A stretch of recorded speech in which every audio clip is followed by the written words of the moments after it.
Hello, hello, hello there, Niiamah Shang, and thank you so much for letting me be a part of your journey. Here on the Outliers Edge podcast, what we focus on is helping you uplift your game so that you can continue to take on the challenges of that only you can take on while helping to shape the future of our world.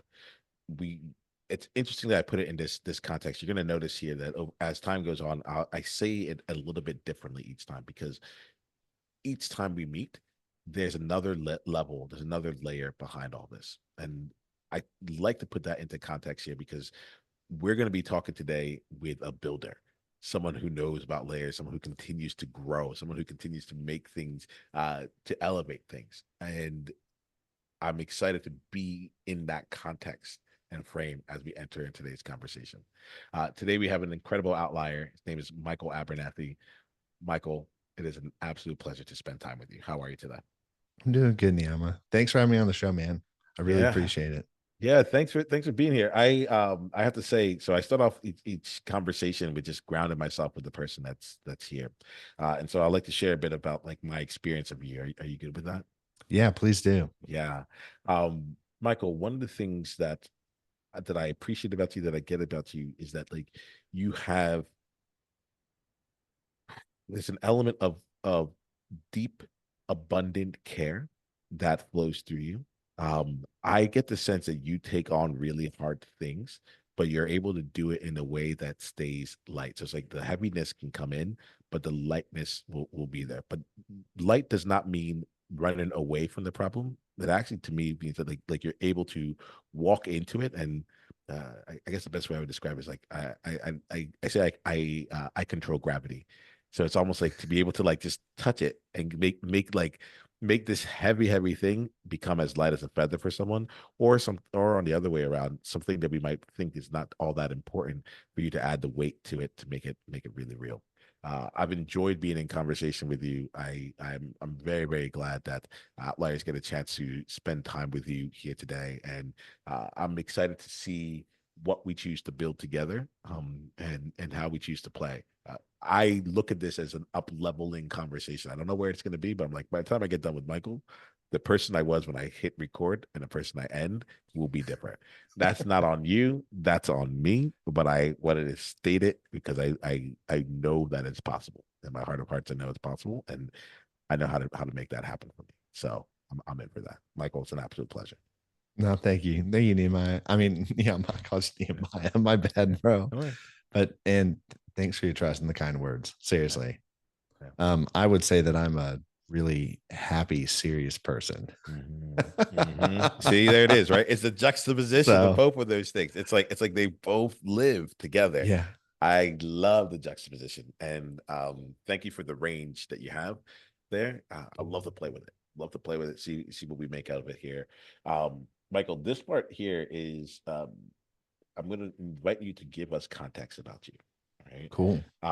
We are going to have a conversation where I don't know where it's going to go, but I think it's important for outliers to get a sense as to like who you are, how you show up in the world. And the way I look at it in this part is to look at it from the external side of things. Right. We want to get a chance to get like to see like how's it that you show up in the world. And then when we have our conversation, it actually gives us more room to just focus more on like the inner parts of it. Cause we're like, okay, Yeah. I get that this person, like if I listen to what's happening here, this person's actually walked the path that I've either walked before or that I want to walk. And I want to make sure we don't leave outliers hanging without that. So would you mind just giving us context about you? Like tell me about your world and what you're creating. Yeah, I sure can. So I think a little bit of backstory is my journey has been one to figure out who I am. And I think that's a huge part of anybody's journey. If you don't know who you are, you don't really know where you're going to go.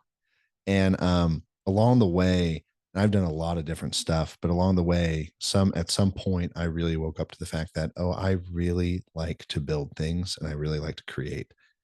And so at heart, I really push for creation. Other things to know about me is I I don't think I'm risky, but I'm very risky compared to a lot of other people. In other words, like when things get hard, I get more excited, not the other way around. Like I don't normally get discouraged. If the fight gets harder, I normally get happier. And I get bored if I'm not in a fight or in a challenge. So So deadlines are great, and even hard deadlines are better. Other things too about that building and the creating. What I mean by that is really understanding vision for my life or vision for whatever we're doing, understanding the greater good, the heart that drives that vision behind it, and then really actually building something that's tangibly experienced by people in that moment when they interact with whatever it is, whether it's company, whether it's like relationships, whether it's like an organization, an offering, whatever it is. So, and I've been privileged and honored to partner with somebody who is amazing in the technical, the production work for our company and other things. So I don't know if that really gives some good context. I don't know if you want to ask some questions other there. Like, Yeah, I definitely do. I think I'm gonna want to spend more time during the conversation around like things like when the things get hard, you tend to get happier, like those kinds of places. I think I'll yeah, spend some time there. You just brought up like your partner in the company there. Is there anything you can share with us here to understand, like let us know about like what that looks like for you overall, and then give us a sense of that, and then we'll dive into you overall. totally. So, me and my business partner, we became, and I wouldn't say we became entrepreneurs 10 years ago. We didn't become entrepreneurs till we got our Harvard degree in stupidity. Mm. And we started in digital marketing, and we partnered, and we knew that I was a big picture visionary person, and we knew that he was more technical managerial. And by technical, I mean like, hey, he's a guy who has hard skills and coding a lot more, coding, doing different things like that, and can run a team. Um, and we started a journey about 10 years ago. And from there, what we are building currently is much bigger than that. So it's multifaceted in terms of building companies. And what we have really found that we both love doing is building. And so there's like our main company is called Permission Marketing, but like there's a lot of other facets of things that we're working on and creating and developing people and teams. So like I really love people. I love working with people and getting to know people. And like one of my personal life goals is if people get better by being with me, that I win every time. Like whether it's at a grocery store, whether it's actually working with me in the business, and or whether it's something that Andrew and I've built, or that or our team has built, and somebody interacts with it and they get better, it improves their life and adds value. That's winning to me. And also, I'm a servant at heart. Like you talk about caring people, caring for people. Like I do. Like I don't think there's anything in life worth doing if it doesn't actually add value to people's lives. Cool, you can have money, but it's like it doesn't mean anything. And statistically, nations that are more wealthier and are more materialistic are more depressed and unhappy than nations that aren't. So I think there's more to it than that. I have to agree with you on that there, Michael. So thank you for that. Thank you for giving this kind of context. We're gonna dive in because I realize like it gives me more flexibility, right? Like, of course, I'm the guy that's like, oh, when things get hard, I tend to get happier. I'm like, oh, I want to explore that, Yeah. But like now we have a little now we see like the game that you're playing and how Yeah. that you continue to leverage that up. So let's see it. Something that keeps coming up for me, and I every time you mention it, I want to like reach out to talk to outliers out here. So let me start there. Talk about like I love building. Like I Yeah. build.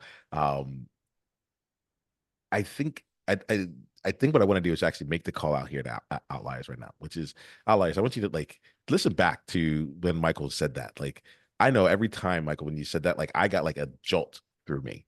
I'm like, this is someone who understands, who knows who they are, who claims like what they're about. Like I got the sense like this is in alignment with like your soul's purpose. Like I am on this planet to build and create. Yeah. Like that's like as long as I'm building and creating, we good, you know. Um, and Atlas, I just want to invite you right now to just take a quick like flash of the pan scan and be like, what are you here for? Like Michael builds. Like for me, I know my soul's purpose is to help people be seen, celebrated, and valued. But underneath all that, it's to play. I'm here to play. Like I don't know how else to describe it, but I know that's really real. So Outliers, I invite you to just check in um, and see did anything pop up for you? If you had to just simplify it to just like, this is what I'm here for. Like, what would it be? What's the thing that you always find yourself doing? And so uh, every time you brought that up, Michael, something was coming alive in me to really slow down with that. Any thoughts on that? Anything you want to bring in to like see how you navigate and leverage that yourself?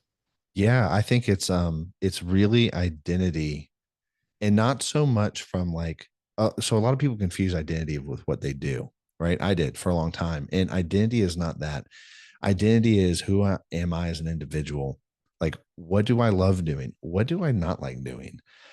What am I afraid of? And where am I bold at, right? And courageous, and knowing that stuff. And then identity also requires you to be wrong. I don't fit into every scenario. I don't.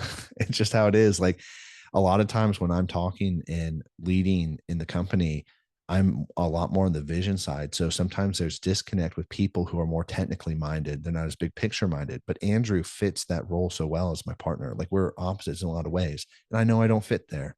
And that's part of who I am. And then for anybody who's listening, if you're looking and wanting to know what you love doing, what do you get excited about? What do you get excited about doing? And that first jolt of excitement, it's like, oh, this is what I'm doing. And then can you translate that into your work, right? You love trees, you love gardening, you love nature, you love growing things. Awesome. Have you ever thought that you might help people grow? It's not the same thing, but people grow just like plants do. They need nourishment, they need light, right? They stay in the dark too long, isolation, all this stuff, it hurts them long term. Like, we need people. So just like food for thought like that, and abstract thinking, because everything, in my opinion, this is my opinion, take it for the 2 cents it's worth. Everything at the heart and principle based is the same. It just looks different. So, and I think that that's big. And so, if knowing who you are and what you like and don't like, and then, oh, last one is be willing to be wrong. If you're willing to be wrong, life will go really good for you, and you'll understand who you are too. So, I really appreciate this here.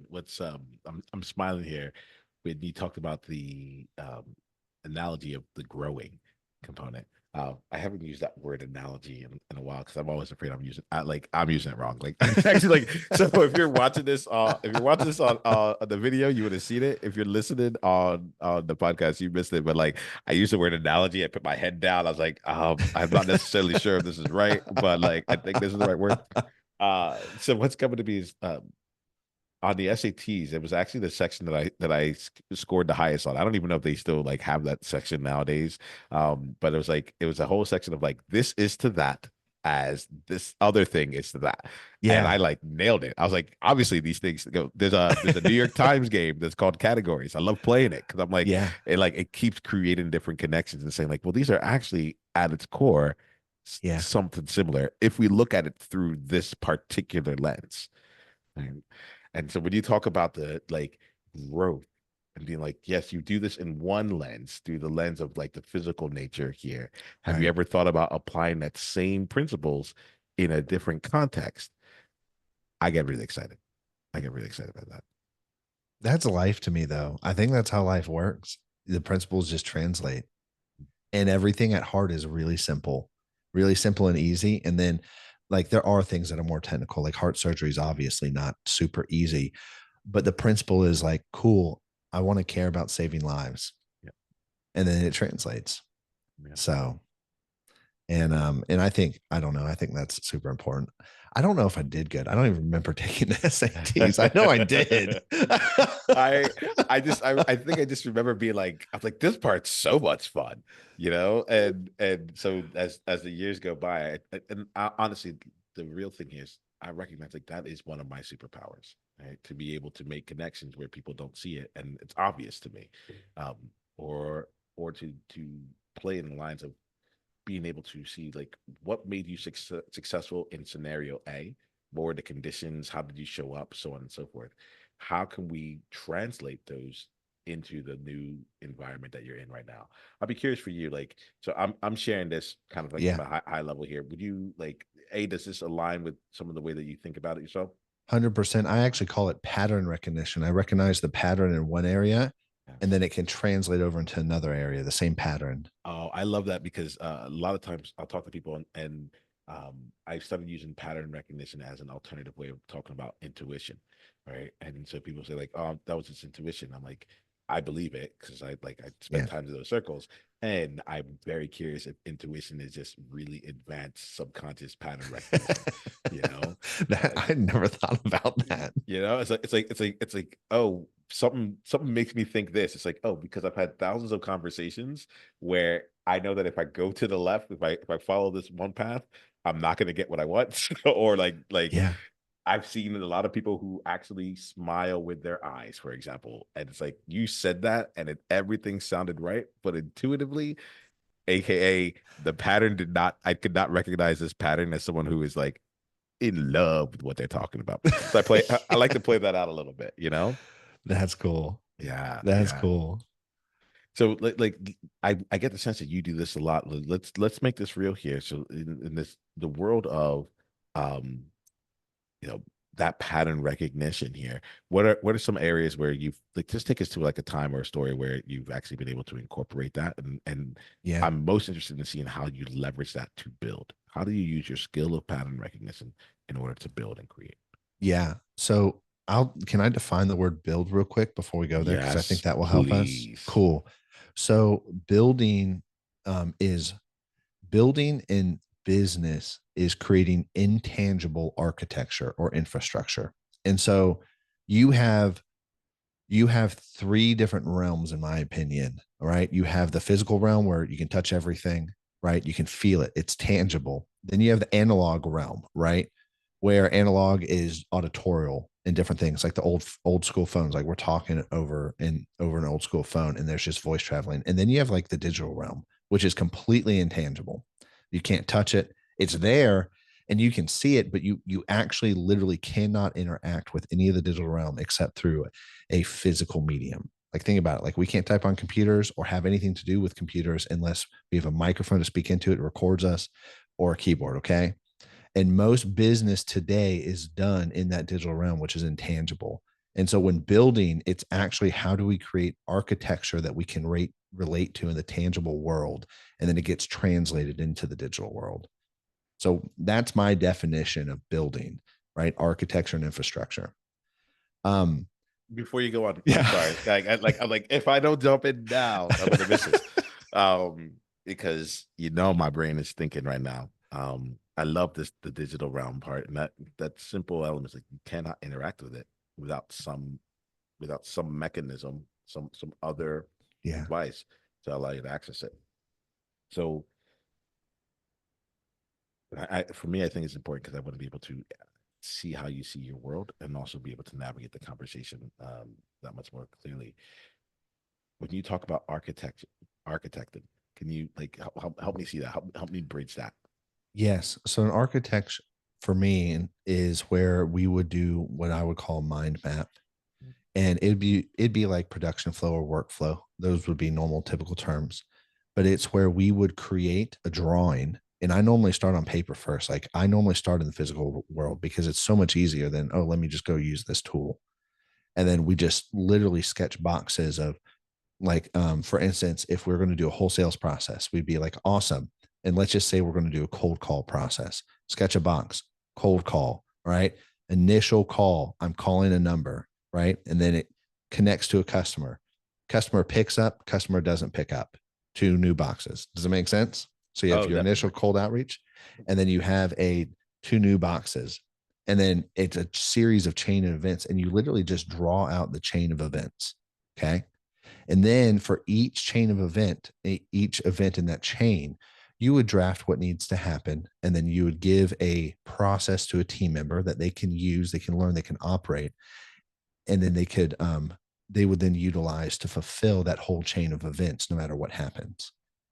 Does that make sense? That makes a lot of sense. And that would be an example of architecture to where the architect side is okay, we drew out the workflow, and then the infrastructure side is actually building out the processes for people to use it. So infrastructure, you can think of like highways. They're used for cars to drive on, right?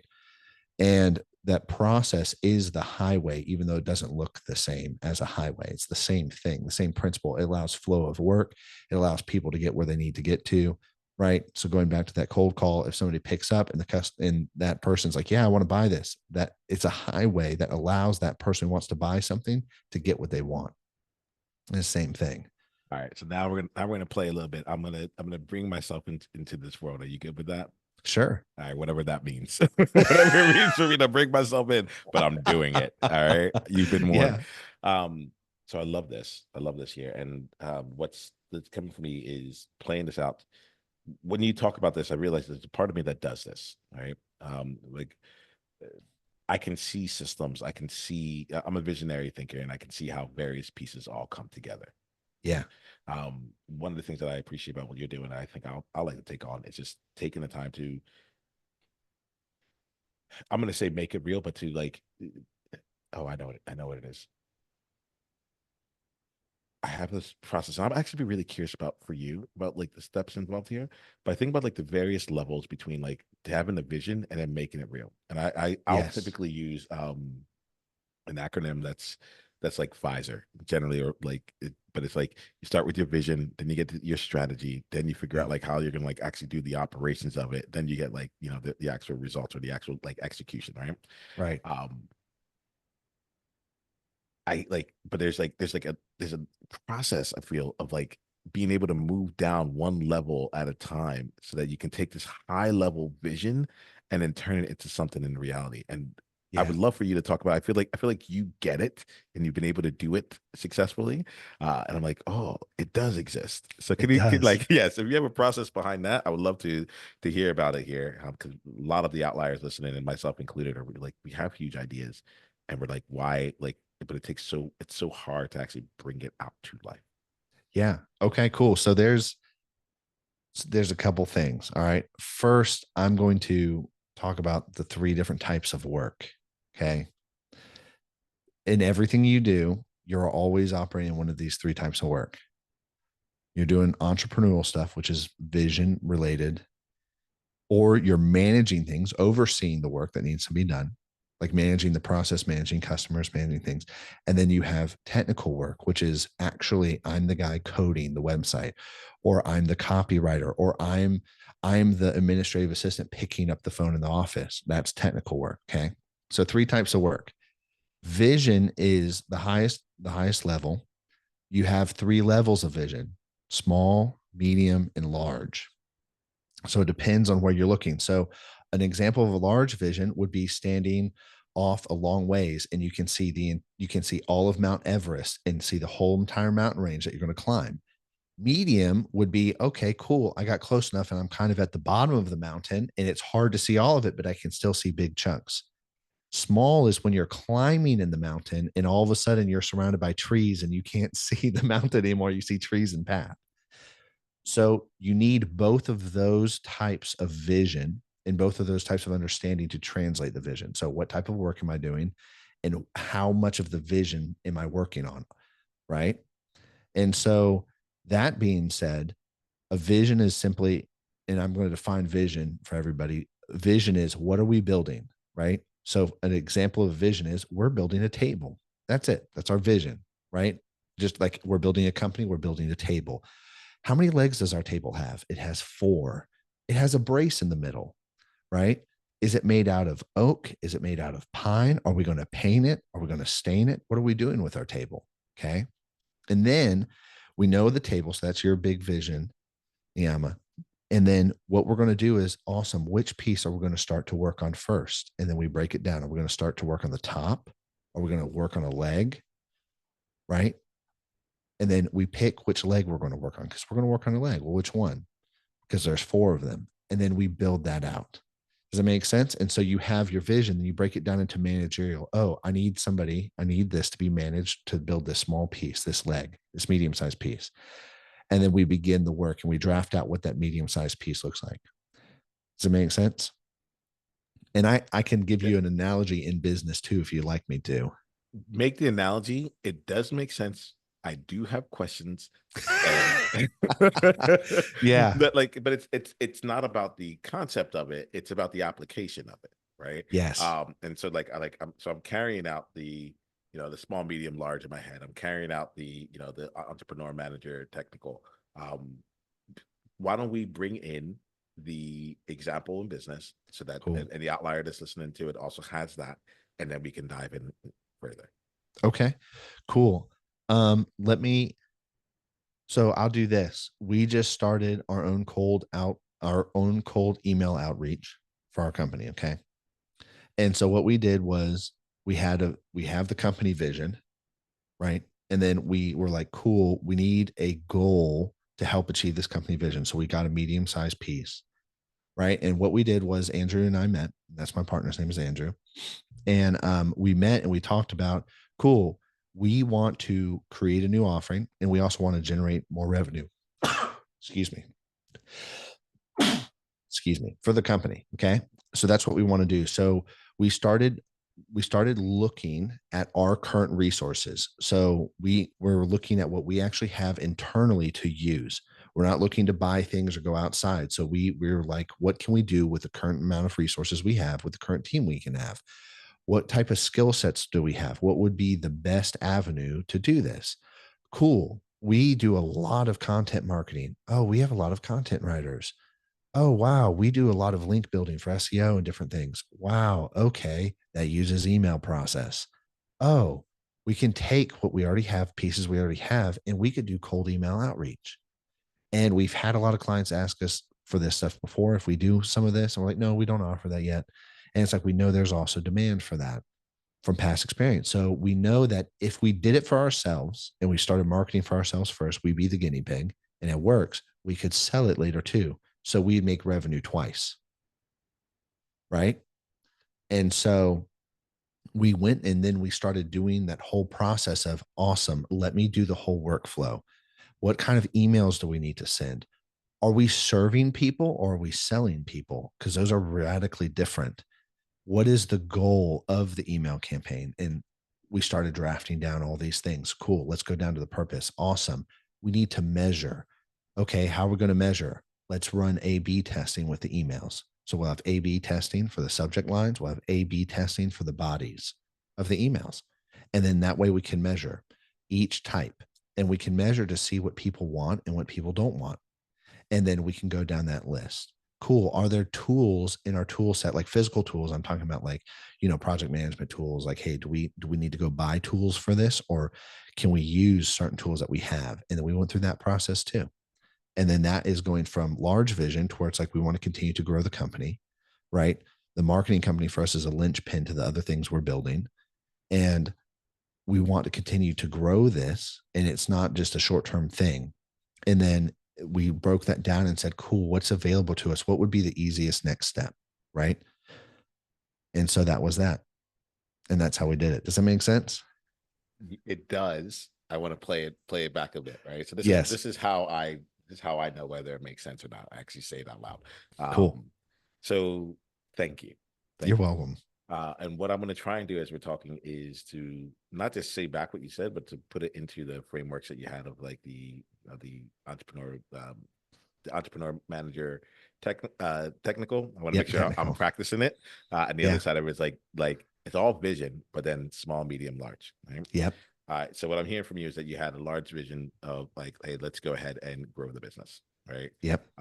And somewhere in there you created a medium-sized vision, which is like, let's do it through like create a new offering and without, and we do want to do it without having to like go outside of our organization to do it. Right. Yep. So that kind of set up the elements. Then you started looking more on like the smaller terms. And let me know if I've jumped ahead or Yep. it's directionally correct. Um, to then go and explore like what options were available, and then to like, and as you went through that process that then informed the medium sized goal, so they can be more clear, like, oh, it's cold outreach, let's set that up, right? And then you went into to actually map out like what would this system actually need to look like in order for this to take place, and Yep. for the processes along there. And I'm actually going to come back to this here because I loved all the different questions you had, like metrics and so on and so forth. It Yeah. felt, I could tell like you're well practiced in this, like because it all flowed out of you. Um, Everything you said, I'm like, yep, I get why that's the next question. And it was just really nice to hear, and like I could see that you could see it. Um, so did that sound like it was in alignment with what you were saying? 100%. Right.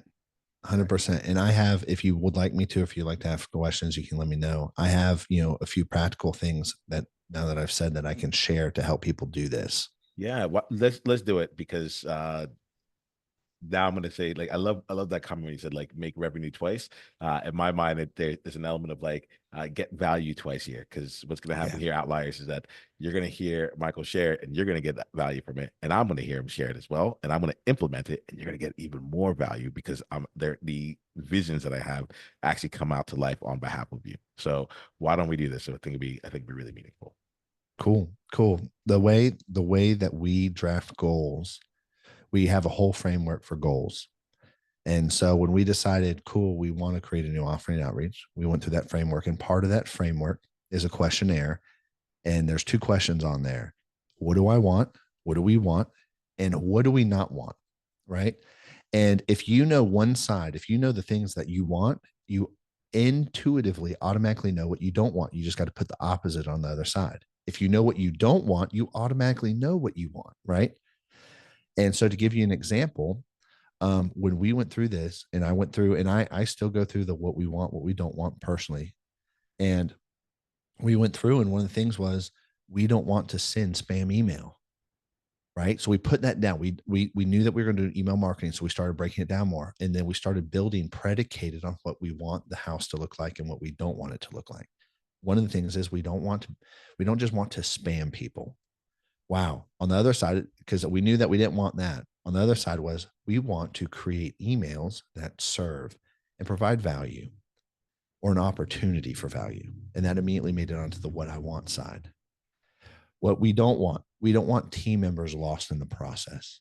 And then on the other side, we want team members bought in to the process and the vision and to own it. Like it's theirs too. So like as we've been building this, all the people that are going to be operating it, I'm incorporating them to build it. Like that was my meeting right before this. Niiamah was meeting like, hey, let me teach you how to draft things, because none of our team has ever written outreach emails before. Let's go through this. Let's learn how to talk together. And so the whole team, the content writers are a part, and now they get to own the process. Wow, I helped build this house. Look, that's the house I built.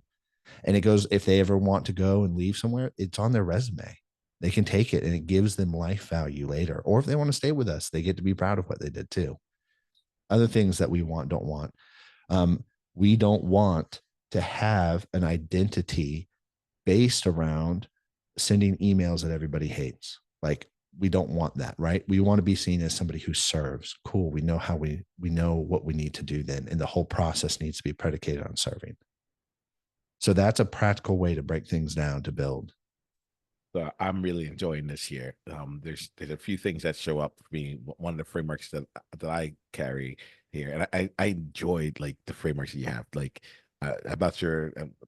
I realize that you talk in frameworks, which is lovely. You also, I didn't know that. Thank you. oh yeah, well, like everything we've had has been like, let me give you the frame. Here goes the frame. Here goes the frame. Here goes the frame. Right. So it's like whether it's the entrepreneur, manager, technical, or the size of the vision, or what we do want, what we don't want. Like it's come up all throughout our conversation, and um, it's lovely. Like yeah, it's even tangible, analog, digital. You know, like it's all shared into like here goes a very simple way of how I think about these things, right, and how we can think about it. You know, even defining building. Right. So I just want to put out like to me, these are all I'm calling it frameworks. I'm bringing it out here because it's a word that I'm using around this.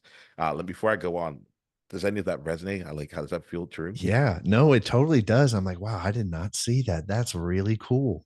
Yeah, I really appreciate that. Thank you. most definitely. You said at the core, everything is simple, right? So there's it's that component that's actually playing out here for me. Um, yeah, it's you're really marvelous with it, and I say that like because what happens is that there's an ease that I feel. I'm like, oh, okay, I got it. You know, it's not that complicated. You know, and this thing, what we're talking about right now is something that has I don't say plagued me, but has kept me from bringing out the fullness of the vision. You Yeah. know, and so I'm going to ask you some questions, and they're selfish questions, and I think that actually works out best for Outliers. So this is my disclaimer, just like as I like I'm gonna be selfish right here, disclaimer. Um, but I realize that it's actually yeah. Anyway, it all works. So the two things that are coming as you're saying this here, one is what is it? So the things that are coming out, I we want to point out one thing that I noticed with the what we do want, what we don't want list here, just to make sure I say this explicitly, and then the outliers that takes this on. I thought that the way that it was going to be done was kind of like through a process of like inversion and being like, okay, what this is what I don't want, so now I'm gonna do the opposite, all right? Yes. And I think that that's actually what happened, but you did like the actual opposite, right? What like, and what I mean by that is that like the framework, one of the frameworks I use is positive, neutral, negative. And Yep. a lot of times, like, so when you started out with something that was like what we don't want, I think a lot of times when we say do the opposite of it, we only actually really allow ourselves to get to a neutral. You I would know, agree with that. it's like I don't want us to be seen as spam. So let's make emails that doesn't offend anyone. Neutral, you know? Yeah. But you read positive. You said, I don't want us to be seen as spam. The actual opposite of that is the positive thing, which is like people love opening up our emails. They associate with us positively. They read through and they're like, wow, I feel served and there was the value add. Yeah. I want to call that in there because like I was gonna say actuaries like where did that come from? But outliers, you know, um, like I want to make sure that distinction is there, right? Because it's very it's easy to think that by moving up one level, you've actually done the opposite, but it's actually two levels beyond. It's not. Yeah. It's before I go on with anything else, like and some questions I have, Michael. This is my interpretation of the framework that you laid out. Is like, is there a truth to that for you? Do you have any comments about how we can navigate that like really well? No, I actually think it's so funny because we actually use a positive, neutral, negative framework to measure things.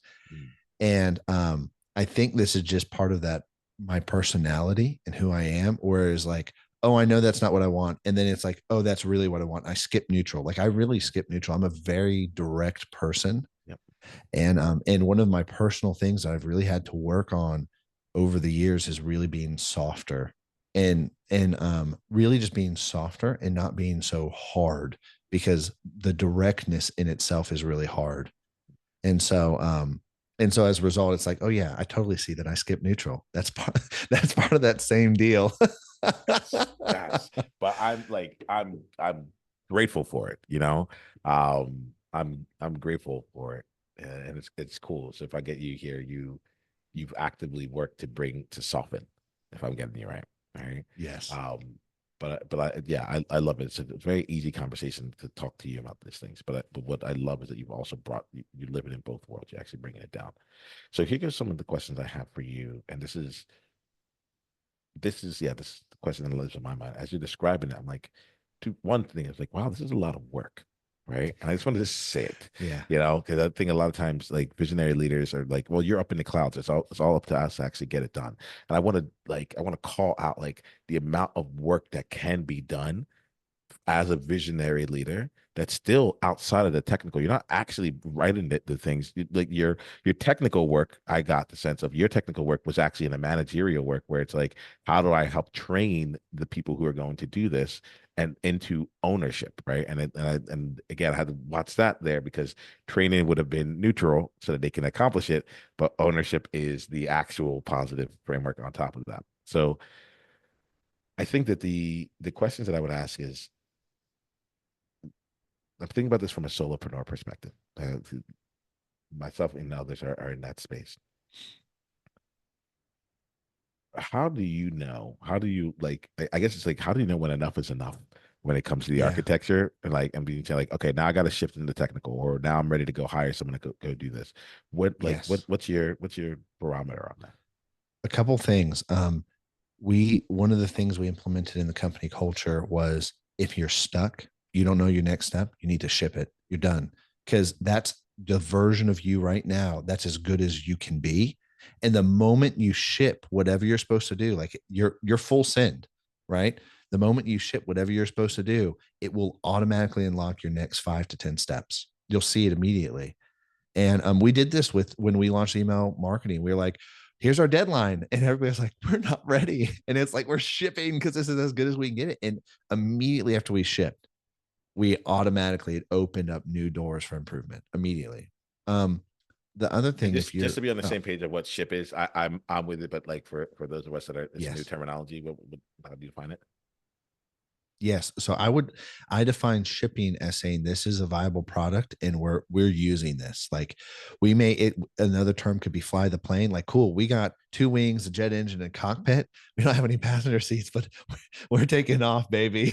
Love it. Love And so even with an offering, like the problem, one of the early things that we started getting stuck in, Andrew and I, when we started, was it's not good enough. It's not good enough.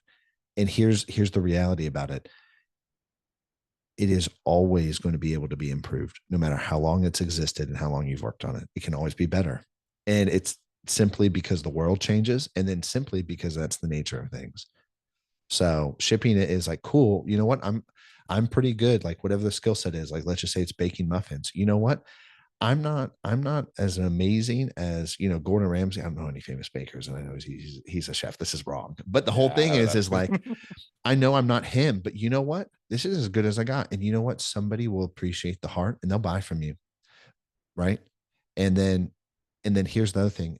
I think we get caught in mistakes are undoable, and they're really not. They're really not. It's really easy to go, oh, you know what? We just missed that. Let's add that. Um, the other thing, going from vision to managerial to technical, when you're a solopreneur, you have to wear all three hats. You got to know what you're doing. And then the other side of things too is when you are in that technical work, you need to start learning or figuring out how to partner with team members. And how do I bring somebody on to take care of some of the things so that I can focus on the work I need to do? Because if you're a founder and if you are the visionary, your calling is into that vision, right? And so you'll have to start working with team members. And this is where companies really live or die, is how well people can franchise what they're doing, create processes, and create an environment for a team to work in and build and thrive in, to take over all the technical work and even the managerial work to do the things you need to do. So, I thank you, Michael. We're gonna have to start wrapping up this conversation here, just to be mindful of your time. But that last statement here brings me back to a book. I get the sense you might have read it. It's The E Myth Revisited by Michael Gerber. Are you familiar with that? I've read Yeah. that years ago. Yeah, yeah. And so as you were saying, talking about like the franchise and the entrepreneur manager technical, I was like, it came to mind. So Outliers, I'll say this: if you haven't read that book, it was actually one of the ones that got me started in this entrepreneurial journey. I think it ties in several of the different things that we were talking about today. At least two of the frameworks that we talked about are expanded on in that book. So check it out. I don't have an affiliate like use my Audible or something. Like I think this I was like, go to outliersedge.com/audible. Like now, but just go It's check a it out. There. great book. It's a really good one. It's a really good one. I have thoroughly enjoyed this conversation. I'm sad that our time is coming to an end right now. And I want to conclude with a few things. One, let's make sure that outliers know how they can continue going down the journey with you. So if anyone wanted to continue on, what's the best ways for them to do that? Yeah, if you guys want, you can go to abernathy.media, and I've got a podcast. You can find all my socials on there. And if you want to listen, I have a show called 5 Minute Rants. It's literally 5 minutes a day. That's it. It's just a 5 minute thought about life and journey and business and building. So, and it's that simple. So it's abernathy.media. Perfect. Perfect. And then we will end today's conversation with this question. It's a time capsule question. And this is the question for you, Michael. Back to you. The question here is, if you had a message to leave for yourself that you wouldn't listen to for another 10 years, something you want to be reminded of 10 years, using all the wisdom you have in this moment that the Michael 10 years from now might need to hear, what message would you leave? Why didn't you do it sooner? And with that, Michael, we are done for today. I want to thank you so much for bringing your experience to the table, for provoking our thoughts, and for also just like playing the game the way that you play it. It was very meaningful for me, and I truly cherish this time. Thank you so much. Thank you, Niiamah.